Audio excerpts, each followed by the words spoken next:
I think the next speaker up today is Andy.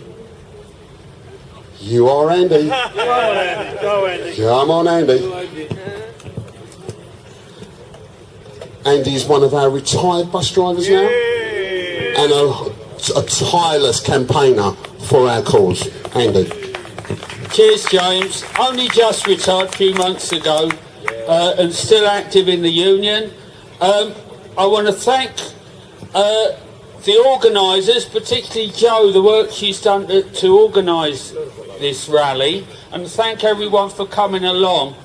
But I want to address my remarks particularly to bus drivers here who are not already active and playing a part in the union, obviously playing a part coming along here, but we need more activists in the union. Your union, Unite, needs you.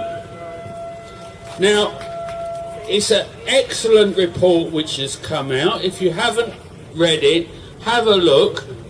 Big part of it was actually written by Jo, but the Assembly's so aware of the number of accidents on the streets as a result of buses, they're realising something has to be done.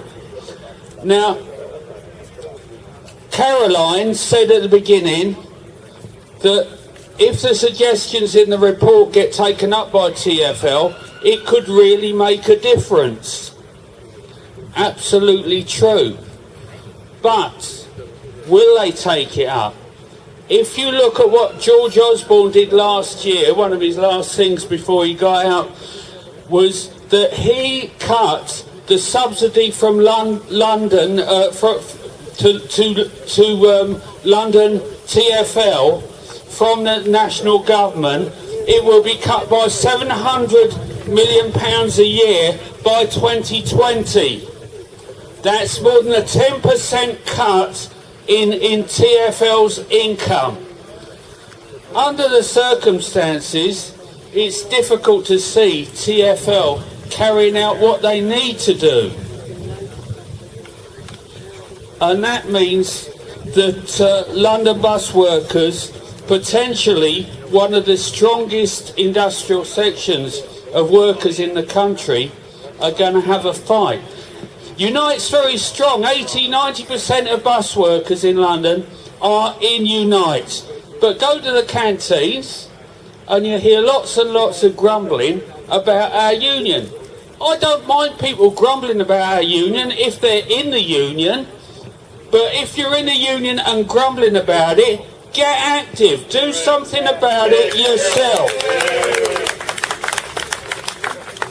And it just so happens you've got the opportunity, there's elections coming up in the union in January, so you've got time now to get involved with your mates and get organised to make sure you're part of that fight.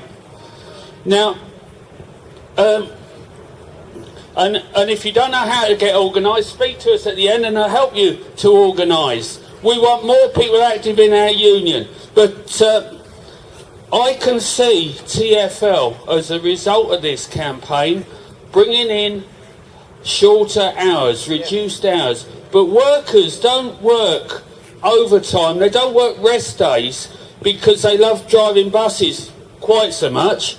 They do it because of the debts they got, because they need the money for their families.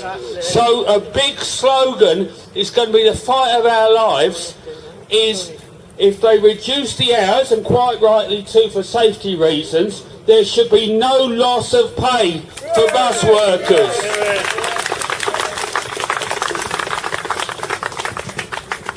Yeah, thanks. Yeah, couldn't have said that better myself. I probably could, yeah. Not for a lot.